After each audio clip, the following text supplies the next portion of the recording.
La identidad es un derecho humano por el cual todas las personas desde que nacemos podemos contar con un nombre y datos biológicos y culturales que nos distingan de los demás.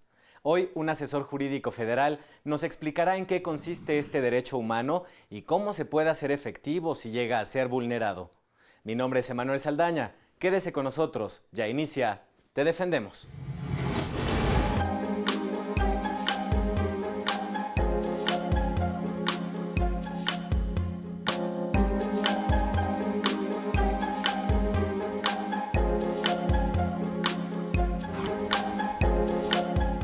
Hoy nos acompaña en el estudio el licenciado Ignacio Miñón Ramírez, asesor jurídico federal del Instituto Federal de Defensoría Pública. Bienvenido. Gracias por la invitación. Licenciado, pues hoy vamos a hablar del derecho humano a la identidad, ¿no? Que es uno de los conocidos como de tercera generación. ¿Cuál es el origen de este derecho?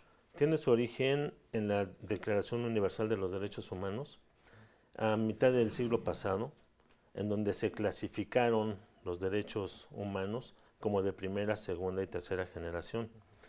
En la primera generación incluye derechos políticos y civiles. En la segunda generación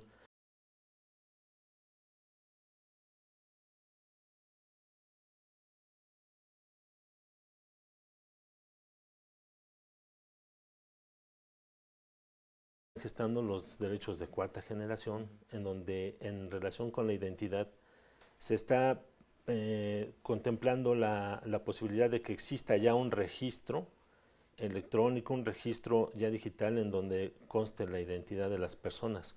El origen lo tiene por el devastamiento que hubo de guerras propiciados por las guerras, tanto a nivel mundial como aquí en México también.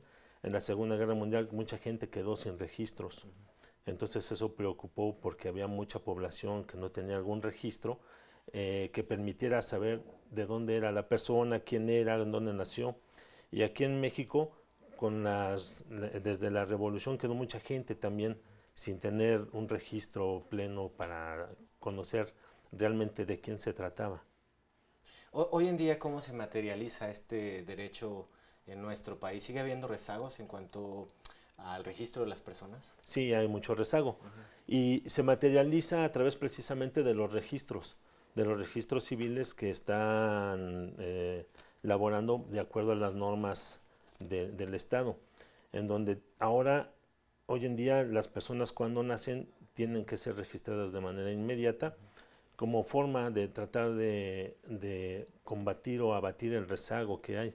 Derivado, mucho de ese rezago deriva de los tiempos en los que no había un control derivado de los conflictos armados. Y bueno, ahora también, no sé, las comunidades más alejadas, por ejemplo, ¿tienen acceso a este derecho? Todos tienen el derecho, lo tienen todos. El hablar de acceso, digamos, comunidades muy apartadas, a veces por su propia idiosincrasia, o precisamente como no tienen cerca los lugares para registrarse, no están haciendo registrados en los lugares en donde deben de acudir precisamente por las distancias. Es una cuestión del Estado acercarse hasta esas comunidades que están siendo alejadas inclusive de gozar de este derecho que les permite una certidumbre jurídica para todos sus actos, ser sujetos de derechos y obligaciones, pero sí es un reto que tiene también el Estado de acercarse hasta esas comunidades, de llevarles hasta esos sitios y de explicarles por qué es importante que se registren como un elemento para un desarrollo integral para su identidad y que se respete el derecho a la identidad. En buena parte del siglo XX, la Iglesia Católica llevaba a cabo algunos de estos registros, ¿no? En las comunidades precisamente que estaban más apartadas. ¿Estos registros son válidos, son legales? Son registros que permiten de alguna manera establecer a las autoridades competentes, de alguna manera, datos históricos sobre las personas, datos de estas personas, tanto como válidos por sí solos, jurídicamente hablando, no, son elementos que permiten al Estado tener alguna manera de obtener de estas personas su realidad histórica como individuo. Ajá.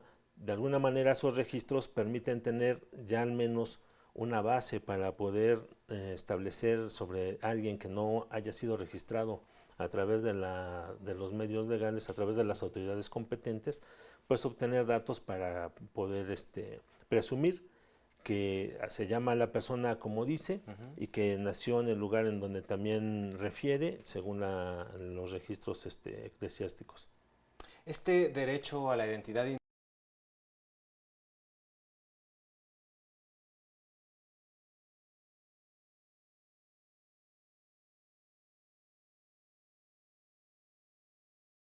Efectivamente interactúa junto con otros, no se puede dividir.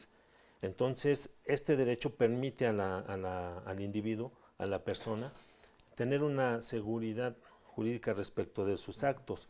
Digamos, una persona que va a la escuela permite percatarse o demostrar de que es precisamente la persona que está estudiando y la persona a quien se le va a expedir el certificado o el título inclusive, porque está demostrando que efectivamente es la persona que está consignada su nombre en el registro, en el acta de nacimiento. Y este derecho también, digamos, en tratándose de seguridad social, también permite tener la certeza de que la persona que está acudiendo es precisamente el afiliado o es el asegurado, sin que esto implique una prohibición para poder tener derecho humano a otro que se denomina el derecho humano al servicio a la salud. Pero digamos, en tratándose de la cuestión de la identidad, permite a las autoridades percatarse y darse cuenta que efectivamente la persona con la que están tratando es precisamente la registrada y la que tiene la identidad garantizada a través de ese registro. Licenciado, es momento de hacer una breve pausa. Al regresar seguimos conversando sobre este derecho humano a la identidad. Sí, gracias. Vamos al corte, no le cambie.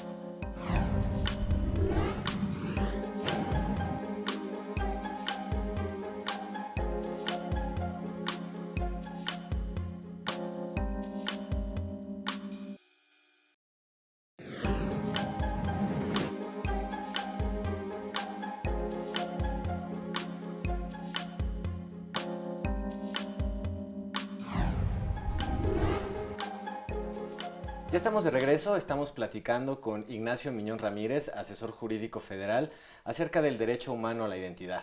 Antes de continuar, los quiero invitar a ver la sección Te Escuchamos. En esta ocasión le preguntamos a la gente si considera que cuando una persona cambia de género, la autoridad debe ayudarle a cambiar sus documentos de identidad. Vamos a la sección, regresamos.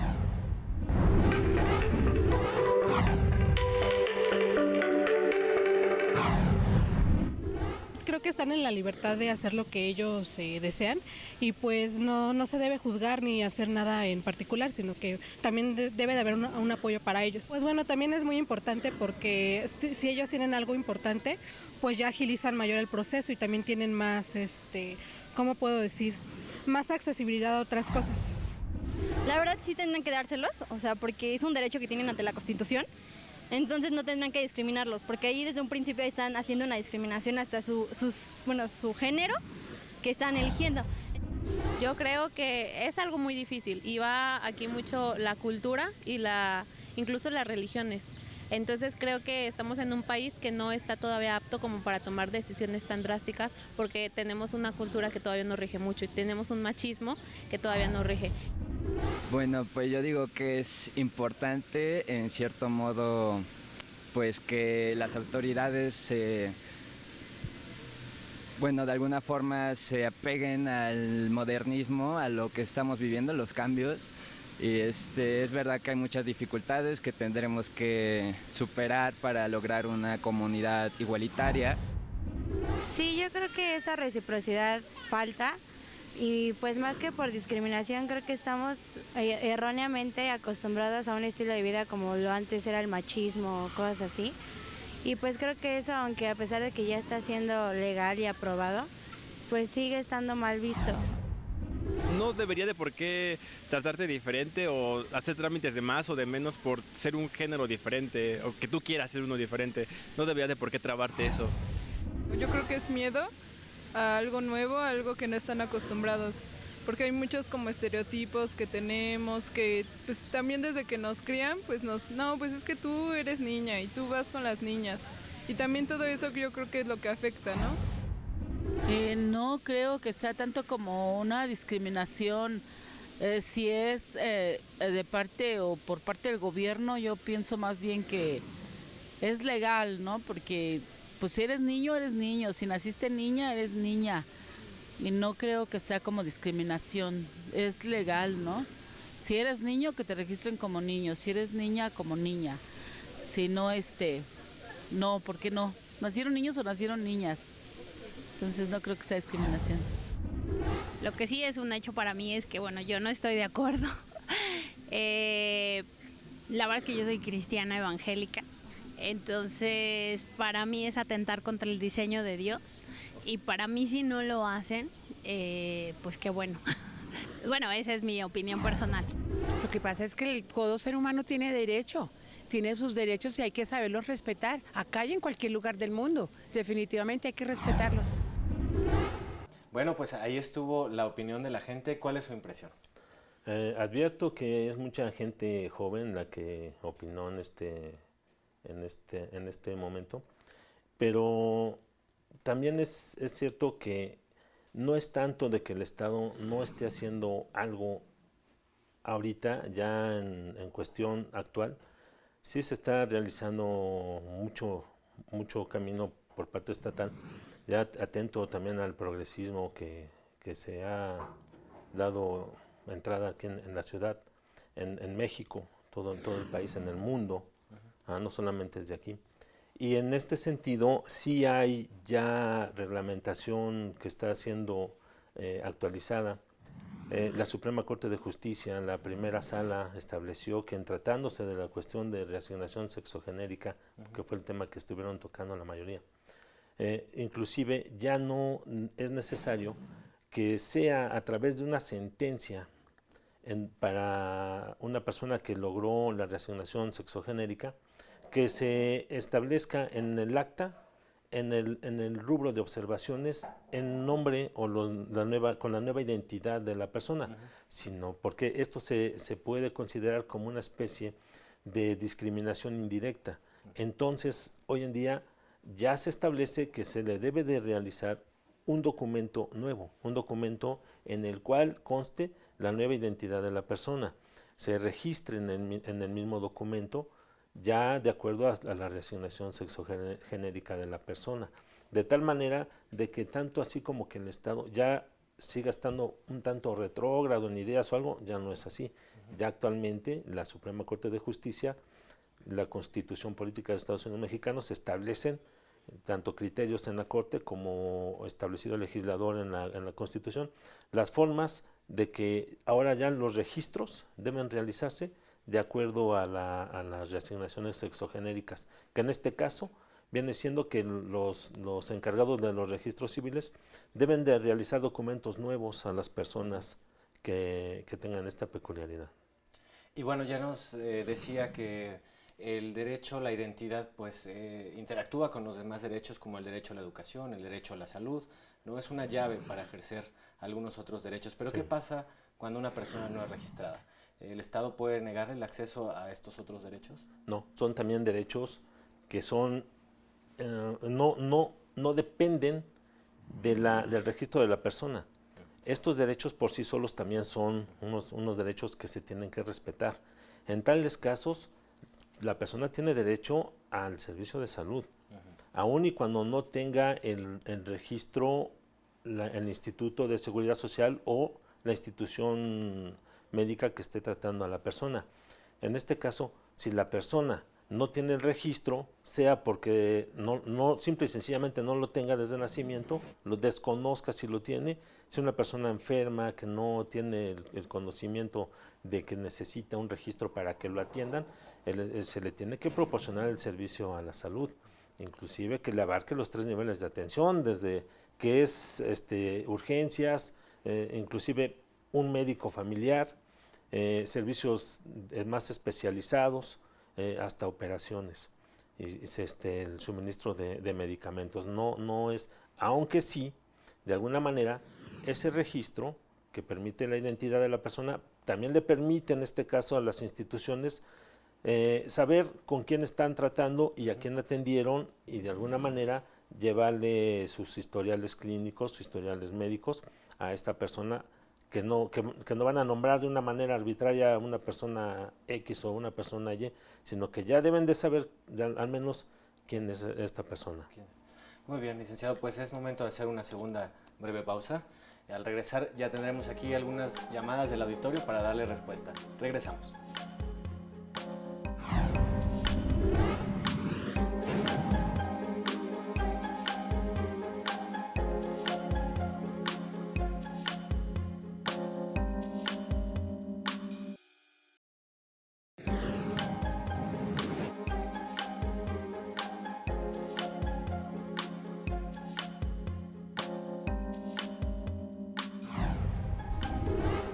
Ya estamos de regreso, gracias por continuar con nosotros. Ya tenemos algunas llamadas del auditorio en la sección Te Respondemos. Vamos con la primera llamada, es de la señora Marcela Chavira Telles. Ella pregunta si el derecho a la identidad es un tema nuevo en México. Bueno, es relativamente, digamos, porque en 1989 surge con la Convención de los Derechos del Niño, y hasta el 2009 con la Convención de los Derechos sobre los Niños, Niñas y Adolescentes.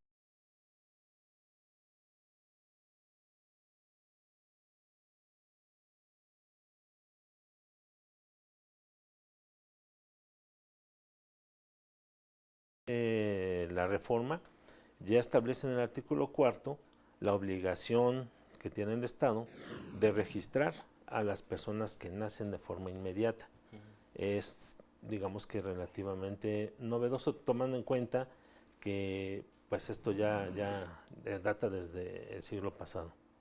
Pues ahí está la respuesta para Marcela. La siguiente llamada es del señor Eustaquio Becerra. Él pregunta cómo se aplica el derecho a la identidad en los pueblos indígenas. ¿Qué le puede comentar? Bueno, tanto en los pueblos indígenas como en cualquier otro lugar es el mismo. Debe de existir un registro, y ese registro debe de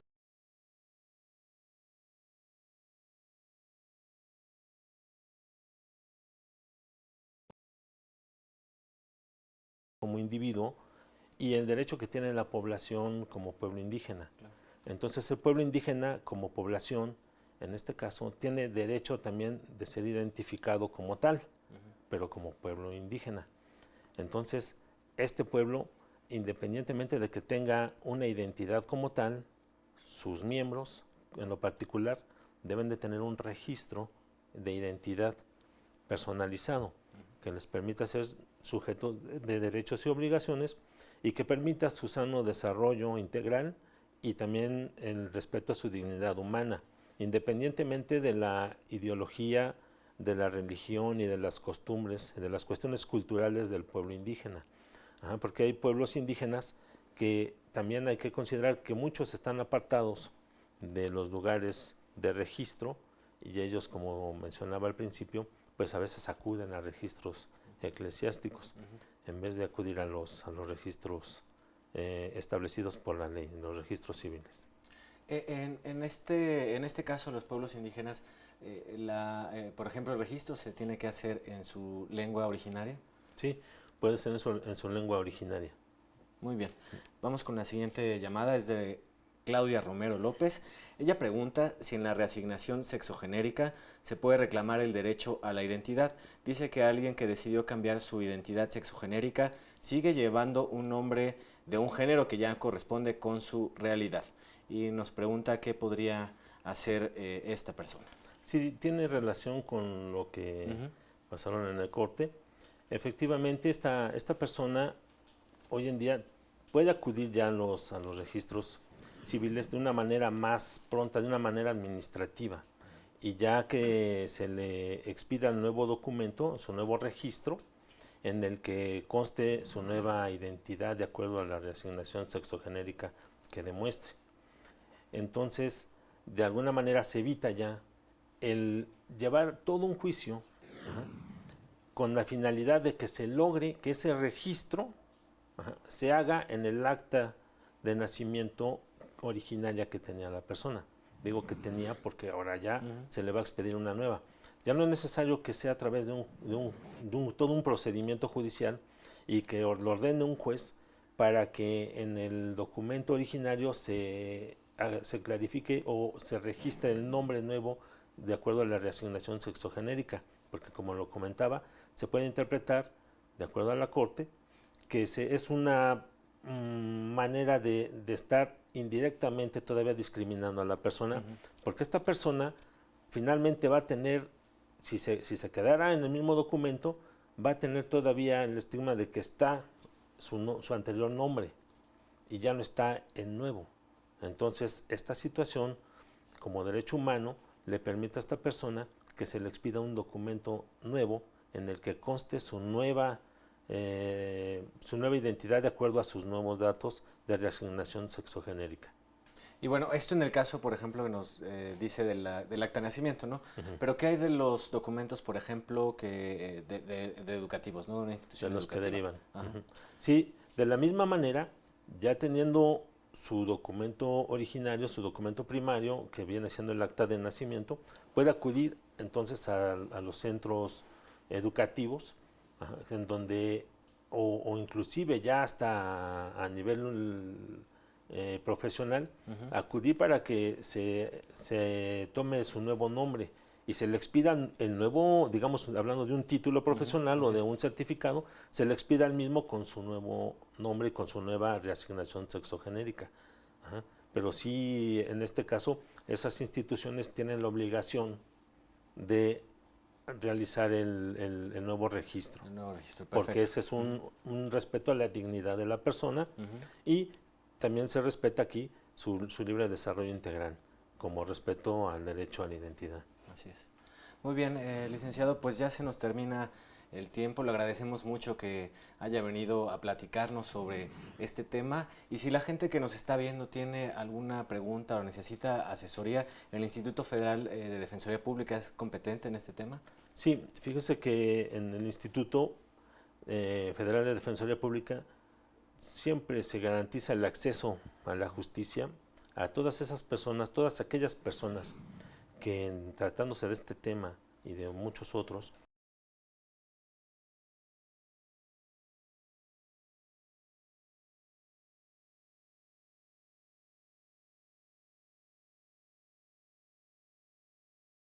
o ejercicio del derecho humano a la identidad.